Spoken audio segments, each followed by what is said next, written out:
So I'm starting to transition to the fall garden, and I'm really excited about it because I am looking forward to having some of the things I enjoyed in the spring that, went to seed when it started getting too hot.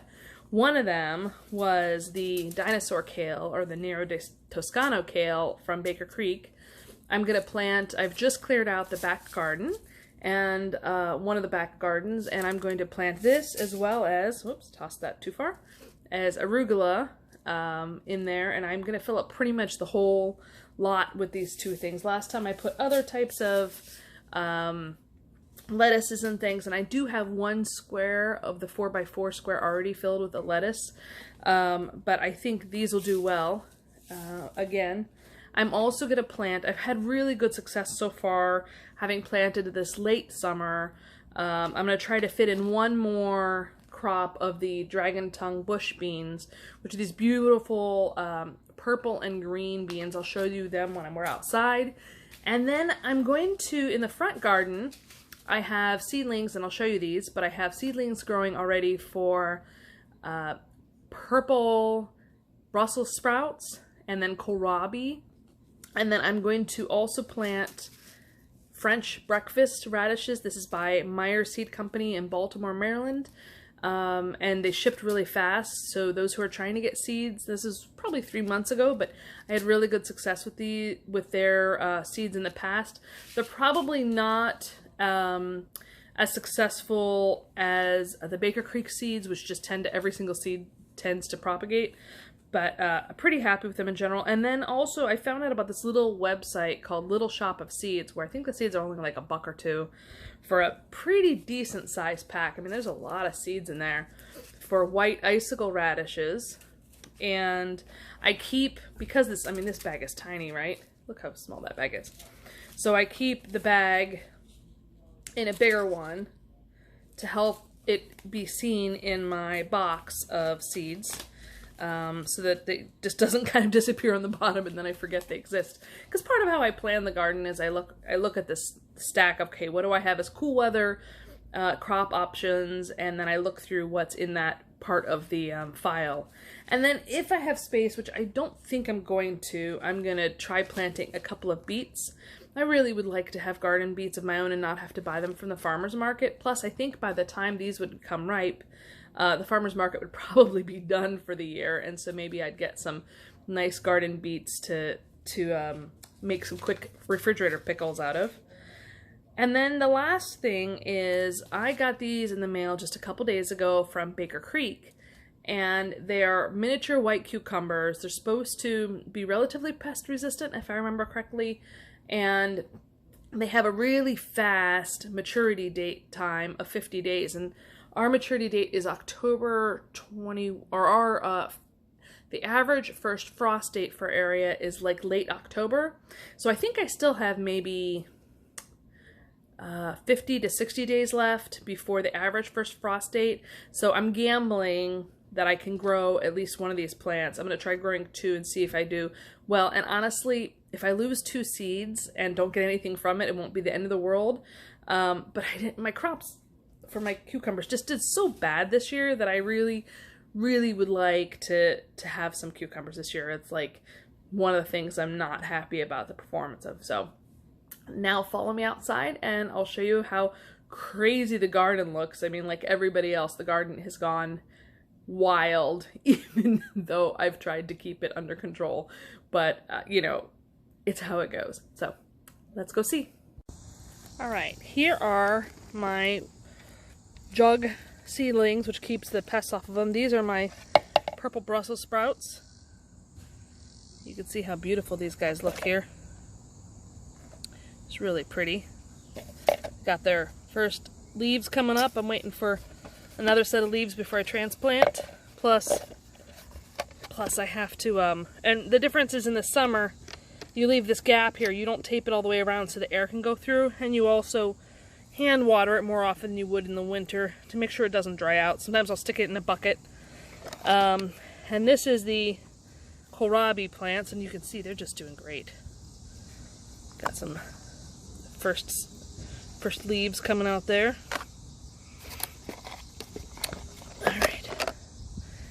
And the herb garden's doing pretty good overall.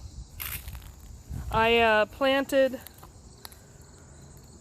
some late season dill, and it seems to be doing really well. I've been using it for pickling. My cilantro is starting to bolt, getting a little more soapy of a flavor, so I'm going to need to plant more of those. And then I have some parsley starting to grow that I planted maybe 3 weeks ago. Alright, let's move on to the next garden. This is the garden that I'm going to plant my arugula and kale in. You can see over there in that far corner, sort of the remaining bits of the kale. I am trying to do a no-dig process in which the soil health is supposed to be better if you don't dig up the soil. So instead I'm just going to put some fertilizer on top and replant. And you can see the wires that made up the square have kind of all disintegrated. But that's okay, because at least it's degradable. And this is the one square that I did not tear up, because this is the Paris Island lettuce that's supposed to be sort of almost like, why am I forgetting what it's called? Romaine lettuce type style heads. We will see if it does that much. And then here's a funny thing. So I planted this guy, this marigold, probably 3 months ago, and the bugs ate the heck out of it. I thought it was dead, but I didn't pull it. And it came back, has a flower, and even has some buds coming out. There's a couple more buds coming out. So I'm leaving the marigold in the garden because it is supposed to be a pest deterrent. And also it's pretty. Why would I kill off a pretty little plant that has a determination to live? I don't know if you recall, but my berry patch was not this wild last time I took this video. It's kind of going gangbusters, but check it out. We have raspberries. I harvested a whole bunch last night. Looks like there's a couple more I can harvest now. Every day I probably get 3 or 4 more I can harvest. It's not enough to make anything out of yet, but there's a lot of fruit coming to ripeness here. And this is all one plant. Kind of crazy. I know they get big, but it's really crazy how big they get. And this is the other one, which is also getting some ripeness. And then here's the dragon tongue bush beans. Look how big these plants are. They're probably 2 feet, maybe almost 3 feet tall. And if you look in here, I harvested all the beans last week that I saw. And look, there are a ton more in here. Let me give you an up close look at what they look like when they get a little bit of sun. Let's find one here. Okay, this is a good one. Look at that beautiful marking. Why isn't it focusing? There we go. Now see, this is a younger one because it's still got the green top. This is what it looks like when it spreads out more. Let's see if I can find one that's further along in maturity. Now this doesn't have as much sun on it, and therefore it's mostly white, but you can sort of still see the markings on it. Let me see if I can find one with some color on it. I think I see one down here. It has a little more color. There we go. A little bit more color. So you can tell when they get enough sun, kind of how they do. Oh, I see one that has a lot of color. Hold on. Hold on, my friends. This one's gorgeous. Ah, wrong one. Here you go. Look at that. That's how the pods look when you do... Ah! Get out of there, leaf. That's how the pods look when you do them in a way that they can get some sun. Just so pretty. Now they do turn back to sort of a whitish color once you have finished cooking them or pickling them. And then my nasturtiums, look how great they're doing. They're having another, now that it's starting to cool off, they have some more flowers coming out, and it looks like I'm going to have to pull. These are regular bush beans. It looks like they're on their last legs. I am seeing some still growing. So probably in a week or so, there's more dragon tongue beans. Looks like they're spreading. So in a week or so, I'll probably pull the bush beans, and that is where, actually, you know, I'm going to pull those today, and I'm going to replace them with dragon tongue bush beans so that they look as neat as that one over there. They're just so tasty. This is how wild my garden has gotten. There's the ground level. There's the tomatoes. They're still finding a way to grow past the point I cut them. Look over there. Those are my lima beans. I'll get closer to show you how they're doing. This plant ended up being really diseased. I cut it all off and it's got a couple little tomatoes growing at the top. I'm kind of keeping it alive just to see what it does.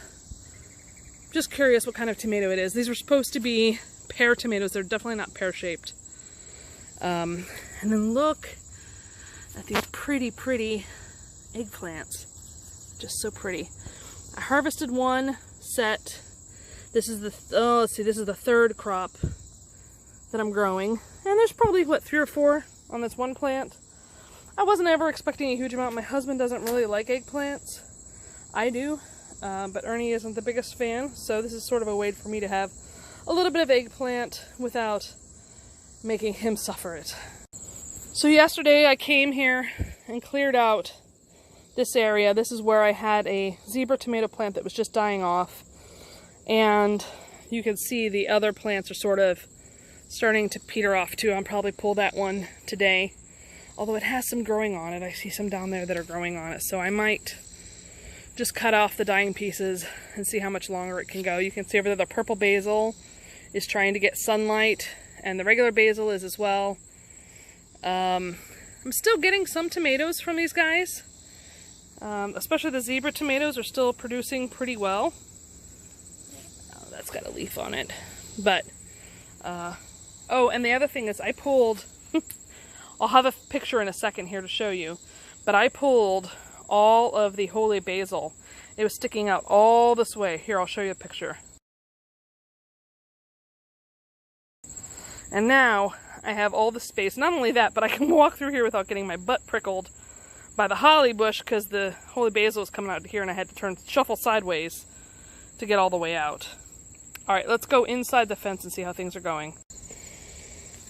This is the Cherokee plant that was in the container. It's still growing tomatoes, so I'm keeping it alive. It's doing pretty well. You can see, let's see if we find it, you can see the lima bean plant is kind of just going wherever it can find its way.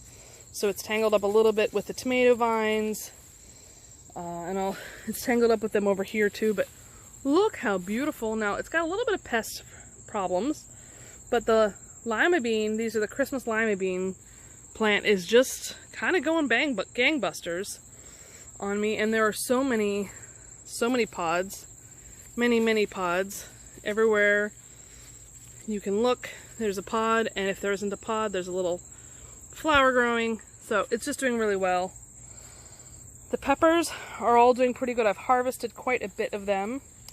I harvest them probably every couple of days, or maybe every 3 or 4 days. This is a Jimmy Nardella pepper that's starting to turn red. I weeded a week ago, maybe 2 weeks ago, and the weeds just keep coming back. But overall, doing pretty good there. Let's turn to the squash.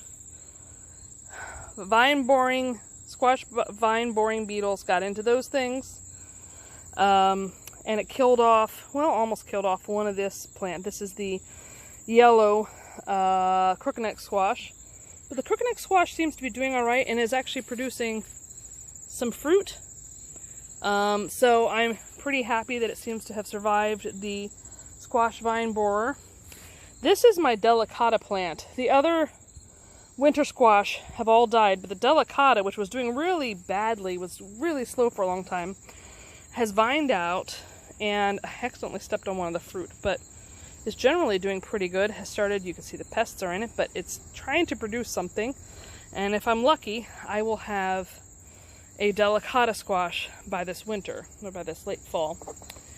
I planted, forgot the brand name, the species name, but I planted another regular green striped squash that's supposed to be pest resistant 2 weeks ago, and look how fast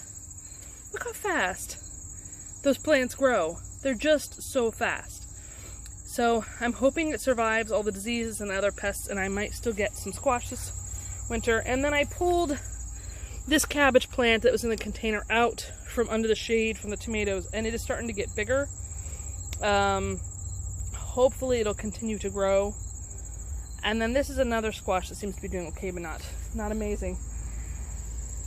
Look at how tall my cleums are getting. I've been trimming them back, but I think it is time for me to cut them all back and maybe plant some vegetables here, because there's a ton of space down here that's not being used, and I feel like it could, since the other ones are petering out, it could probably go to more value to for vegetables for the fall. Plus I just don't have a lot of space back here. Now look at how beautiful these coral coxcomb are. I mean, that is just freaking gorgeous. They finally kind of got that coral color. They're getting big. I mean, size on my hand for comparison, they're quite big. They're huge, actually. Ooh, just scared a spider out. That's kind of cool. Yeah, so they're really pretty. They're doing pretty well. I'm definitely going to grow them again next year, I think. They're just pretty gorgeous. You can see how massive the cleome are getting. And I want to show you these beautiful Globe Amaranth. They get from sort of this beautiful magenta shade. Come on, focus, there you go. To sort of a violet pinkish color. See, there you go. So pretty. And then also they're really, really pretty white. Oh, there's a butterfly on one. Really, really pretty white. They almost kind of look like, they almost sort of look like a clover design. And then here are my coxcomb. They're getting pretty massive. Look, there's a moth, butterfly or a moth, on enjoying the nectar from the coxcomb. Oh, there's a fly on that one. It's still a pollinator. Get off my flower. This is a gorgeous coxcomb. This is what I love these things for. They're just so pretty. And then my zinnias are doing really well. I'm trying to let them go to seed so I can harvest them for next year. But they're just really, really beautiful. Look at those beautiful zinnias. Just quite gorgeous, quite stunning. There's one up among the, one up among the cleome. And look at this. I'll end with a shot of this beautiful white zinnia that I'm just waiting to go to seed so I can harvest it. Or for some others to come out, because I really want to kind of recapture this white zinnia again. So pretty. So that does it for my full preparation garden tour. As you can see, there are some spaces I've opened up to plant more veggies. I've gotten some going, and I have more to find space for and to plant, even as the other sort of plants from the summer are starting to peter out. If you enjoyed this video, please hit the like button, and if you aren't already a subscriber, please do. And tell me, what vegetables do you think I should plan for next year, for the spring? What are you planting this fall, and what are you looking most forward to tasting? Otherwise, I will see you next time.